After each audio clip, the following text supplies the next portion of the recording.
Ako si Maria at ito ang aking kwento.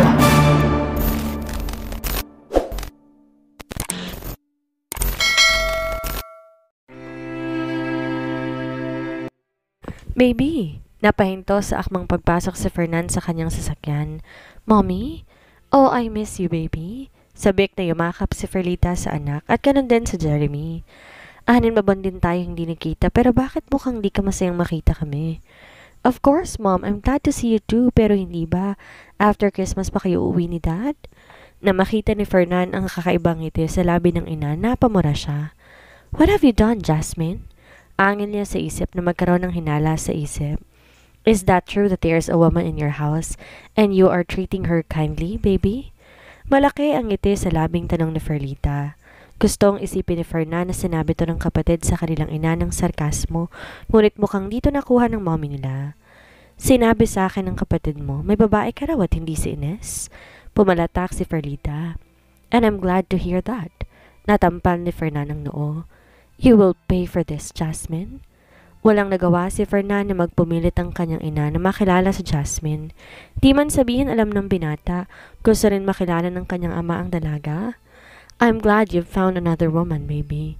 Di naman sa ayaw ko kay Ines, but her attitude seems different. Basta I don't like her. Hindi sa ayaw nito. Ngunit kabaliktaran to ng sinasabi ng mommy niya ngayon. Napailing na lang si Fernan. Nasa kotse siya ng magulang, ang daddy niya ang nagmamaneho habang nasa unahan ng dalawa.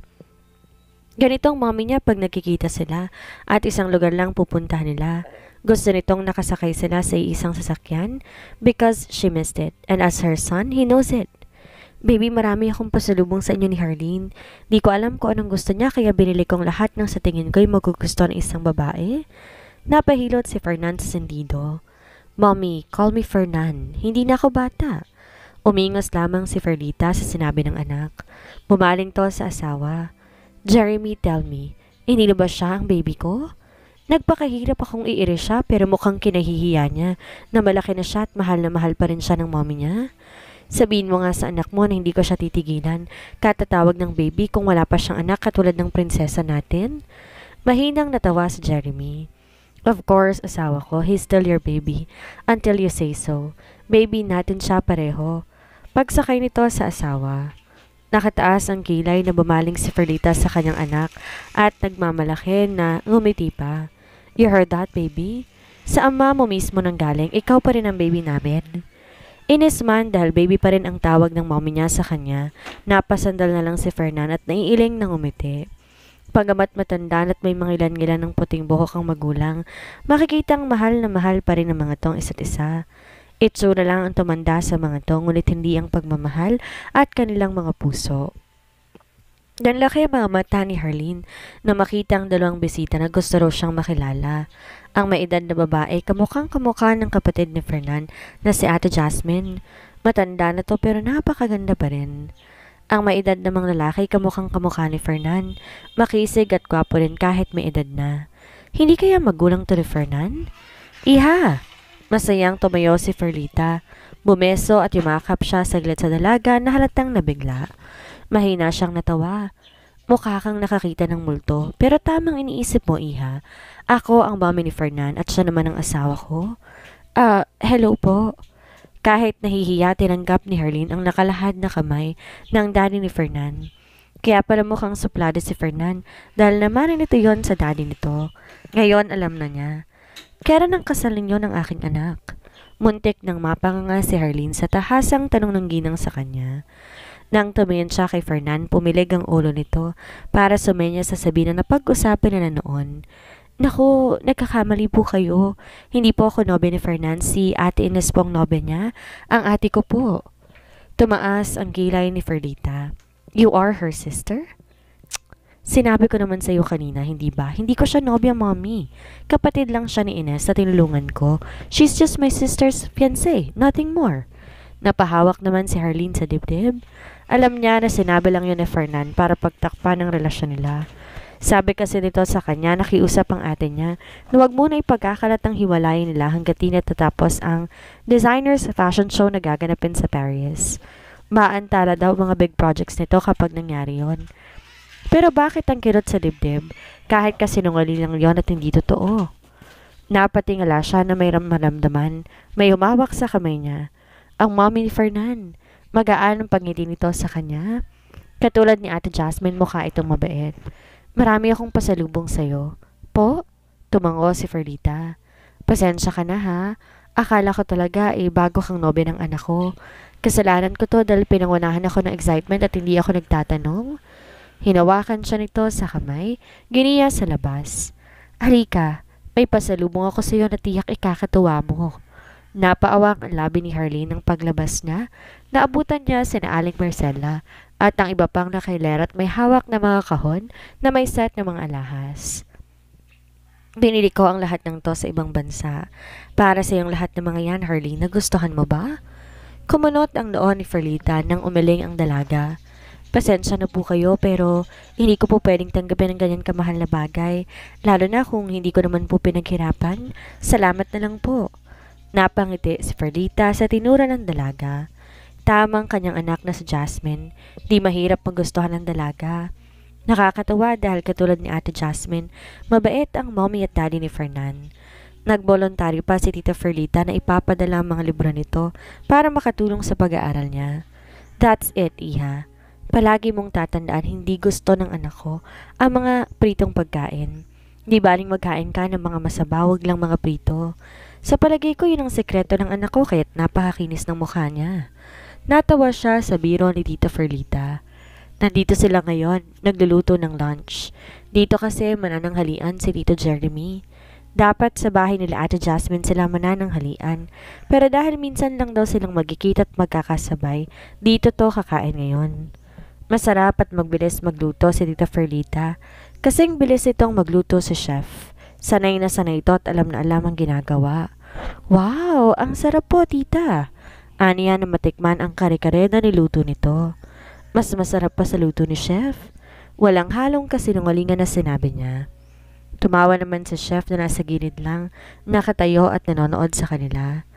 Inaral ko talaga ang pagluluto. Iya? Gusto ko kasing ako ang personal na mag-aasikaso sa mag-aama ko. Ayoko na iaasa nila sa ibang tao. Iba kasi ang pag-aalaga at pag-aasikaso ng isang ina. Kapag nagkapamilya ka, malalaman mong ibig kong sabihin. Lumitaw sa balintataw niya ang sarili, kasama si Fernan na may pamilya. Bigla siyang napangiti. Mukhang may lalaki ka nang nagugustuhan, Iha. Kilala ko ba siya? May panunodzong tanong ng ginang sa kanya. Namumula ang mga pisngi, yumuko siya. Di naman siguro malalaman nito na si Fernan ang tinutukoy niya kung hindi niya to papangalanan. Meron na po, Tita Ferlita. Pero hindi mo po siya kilala? Pagsasinungaling niya? Mas maganda na ang mag-ingat. Maswerte naman ang lalaking gusto mo, Iha. Di naman po, tita. Sakto lang po. Natawa to sa biro niya. Nako, Tita Ferlita. Kung alam mo lang, isip-isip niya.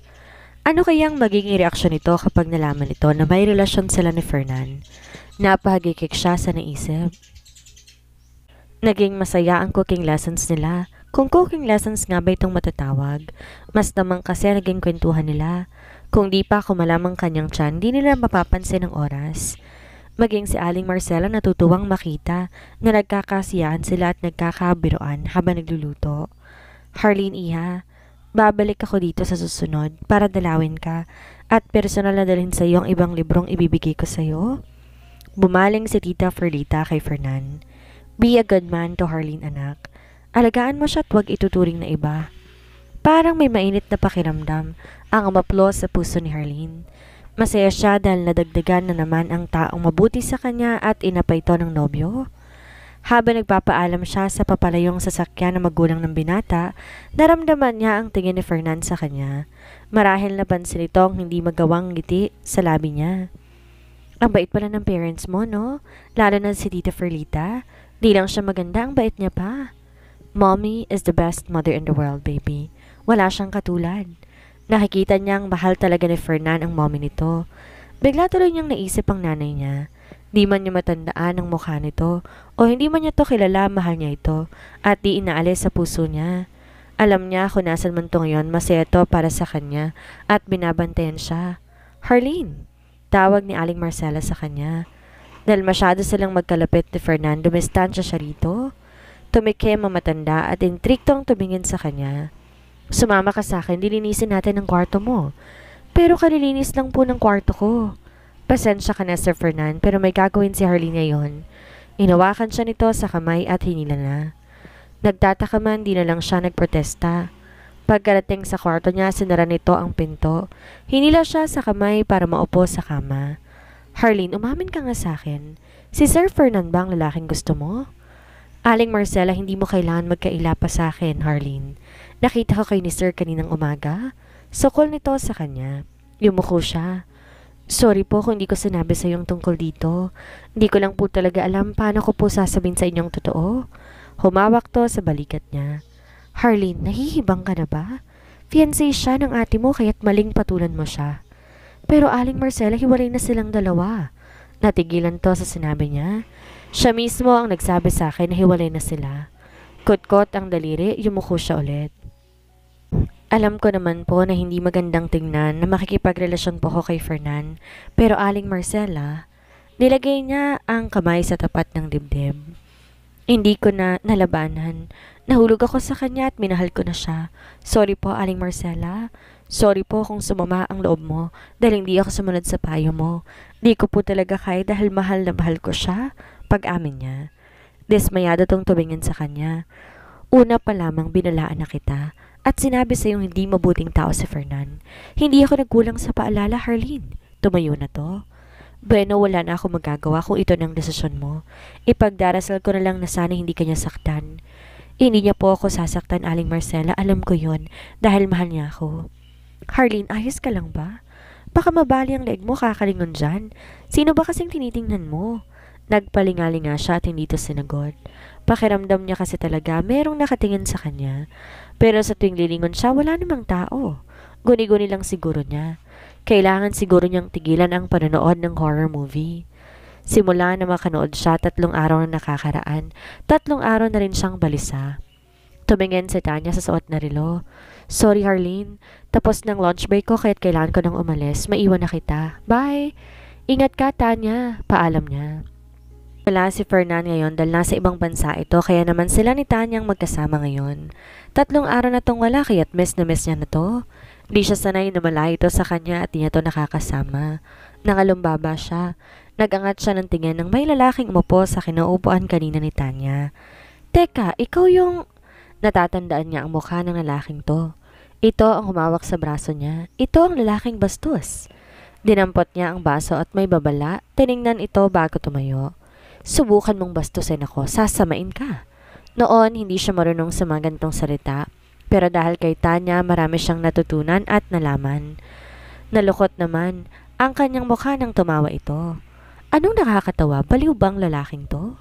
Nang mapansin ito ang lalong pagsama ng tingin niya, umayos to ng upo. I am sorry about that day, Harleen. Napagkamalan kitang ibang tao kaya hinawakan kita. Believe me, wala akong intensyong masama sa'yo. Kinuha ni Harleen ang bag niya. Sorry? Kailanman hindi umaamin ng masamang taong masama sila. Bakit siya magpapaloko sa lalaking to? Sabi nga ni Aling Flor sa kanya noon, hindi dapat magtiwala sa kung sino-sino lang, lalo na kung sa lalaki pa. Wait! Tawag ni Almaro sa dalaga na walang lingon-lingon na umalis. Sir, mukhang di niya kailangan ng kaibigan. Katulad ng sinabi mo, kaya hindi siya dapat biglain? Binaling ni Almaro ang tingin kay Ricky. Nagawa mo na bang pinapagawa ko sa'yo? Yes, sir. Si Doc Ramos nang bahala sa lahat. Tugon ni Ricky. That's good. Di magiging problema si Lucy habang kinukuha niya ang loob ni Harleen. Tanging kailangan gawin mapabilis ang pagbalik nito sa pamilya nito. Konti na lang ang panahong natitira kay Lolo Luther kaya't kailangan niyang magawa ang misyon niya para makasama na nito si Harleen. Di mapuknat ang ngiti sa labi ni Lucy habang nakatingin sa DNA sample na nakuha niya sa office kanina ng lolo niya. Habang naglalakad hindi sinasadya, narinig niyang kausap ni Ricky ang lolo niya. Ayon dito, nakuha na ito ng DNA sample sa babaeng yon. Dadalhin na lamang sa kanilang family doctor para masimulan na ang test. Sinundan niyang matandang si Ricky hanggang sa office ng lolo niya. Sinamantala niya habang nasa banyo ito at pinalitan ng DNA sample na nasa mesa ng lolo Luther niya. Pumayag si Doc Ramos na itest ang sample na binigay mo? Teka lang, Besta, hindi ka ba nagtataka na pumayag siya?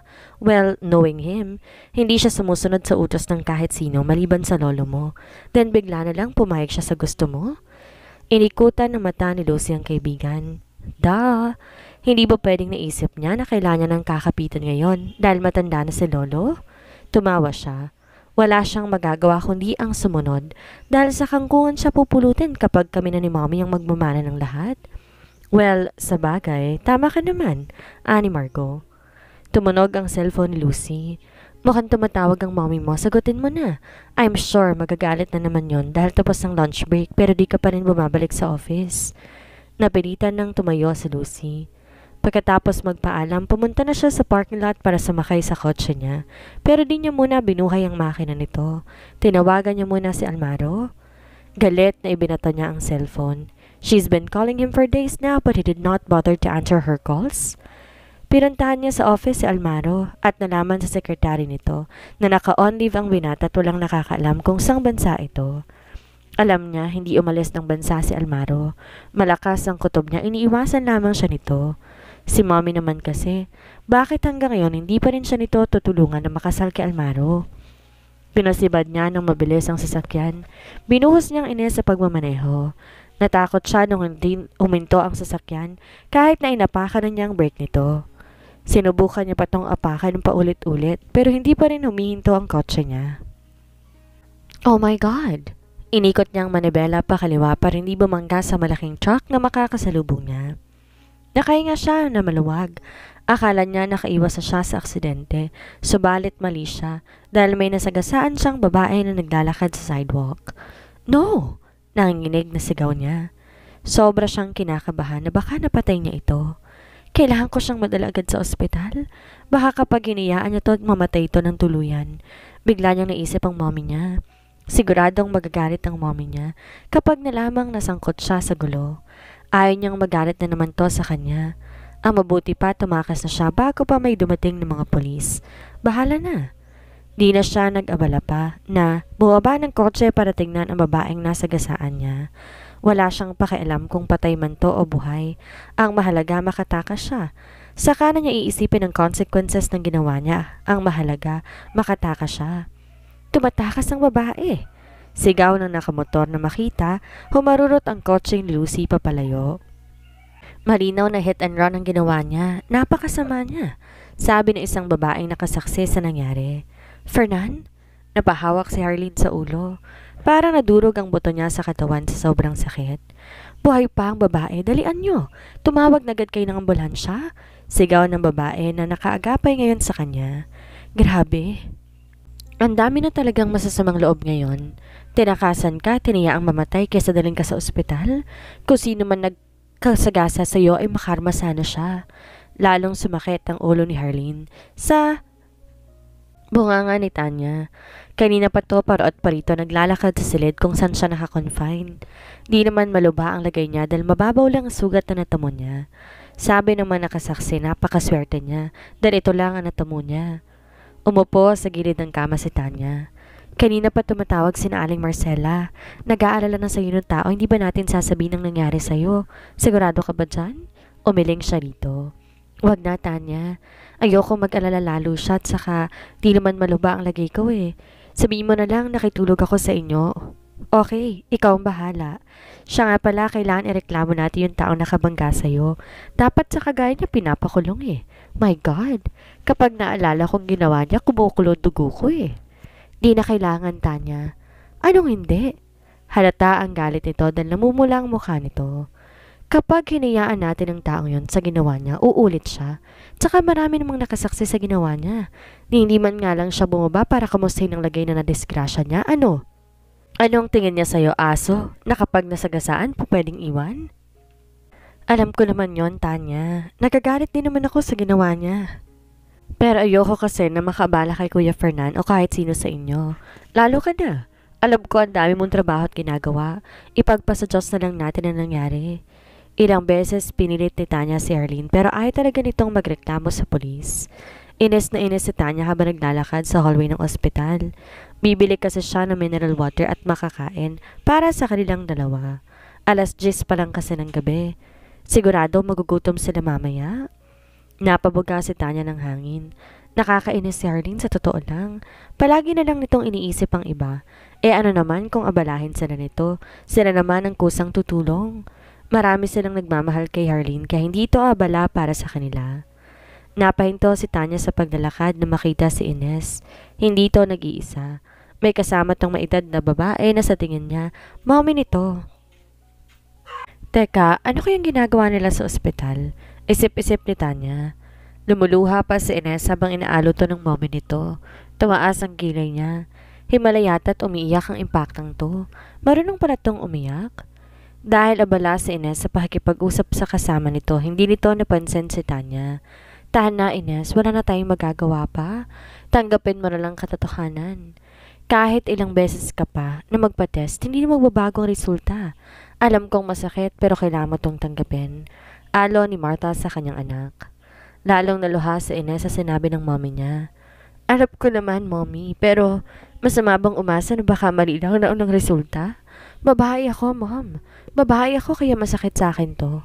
Kung hindi ka munti kang mabunggo, hindi magpapatingin sa nilalakaran si Tanya. May cancer siguro yun si Bruha, isip-isip niya. Bilis naman ang karma kung ganun. Aniyang tumatawa pa sa utak niya. Di niya talaga nagustuhan kahit katiting ang fiancé ng boss niya. Masama kasi talagang ugali nito napakalayo kay Harleen. Matapos bumili ng pagkain na tubig, nag-ring ang cellphone niya. Tumatawag si Sir Conrad. Mukhang nabasa nitong text niya kaya tumawag to para mangumusta. Sinabi niya kasi dito ang nangyari kay Harleen kanina. Kamusta na si Harleen? Nag-aalalang tanong ni Conrad. She's fine, sir, pero mukhang malala ang tama sa utak. Ayaw mag-complain sa nakasagasa sa kanya. Abala lang daw sa atin. Mabuti pa pumunta ka dito, sir. Tulungan mo akong kumbinsin siyang mag-complain. Baka masakal ko na siya, kakatanggi niya sa akin. Halatang inis nga si Tanya dahil mataas na ang boses nito. On the way na kami ni Drew kaya tuminahon ko muna. Dadalo daw kayo na sasala kay Harleen, sabi ni Glenda. Tumatawang biro ni Conrad. Anong number ni Harleen Locsin? Uminto si Tanya sa kanyang paglalakad. Sandali lang, Sir Conrad, ha? Babush! Dali-dali niyang pinutol na ang tawag at tumingin sa information desk. Narinig niya kasi ang pangalan ng kaibigan niya. Pwede ba namin malaman kung kaano-ano ninyong pasyente, sir? Tanong ng hospital staff na kulang na lamang. Magugis pusong mata habang nakatingin sa lalaking kaharap. I'm his fiancé. Muntik nang matisod si Tanya sa narinig. Teka, fiancé daw. Si Almaro Salvacion, fiancé ni Harleen? Nilinis ni Tanya ang kanyang tenga at baka kung ano-ano ang nakikita at naririnig niya. Baka dahil lang to sa pagod niya. Inaantok na rin kasi siya kanina pa. Naku, may fiancé na pala si Mr. Salvacion. Pero sino ba ang Harleen Locsin na yun? Ngayon ko lamang narinig ang pangalan niya. Galing din kaya siya sa mayamang angkan? Tanong ng hospital staff sa kasama nito na makaalis na si Almaro. Malaman, oo. Mayaman at galing sa kilalang angkan sa Almaro Salvacion. Di naman papatol ang mga gaya nila sa tulad nating average lang sa lipunan. Sagot naman ng katabi nito. Narinig ni Tanyang usap-usapan ng mga staff na makaalis si Almaro Salvacion. Maging siya hindi makapaniwala sa kanyang narinig. Si Harleen, fiancé si Almaro? Naalala niya hindi naman to kilala ni Harleen. Pero malabong magsinungaling ang binata na si Almaro Salvacion. Siguro, ayaw lang ni Harleen ipagkalat na mayaman itong nobyo. Masyado talagang humble ang kaibigan niya, kaya't pati pagkakaroon nito ng nobyo ay nililihim pa. Aniya na humahagikik sa isip. Ano kaya ang mangyayari ngayong umaaligid na si Almaro kay Harleen at nagpakilalang nobyo pa nito? Ano ang gagawin ni Fernan kapag nalaman nito? Yan ang ating aalamin sa susunod nating kabanata.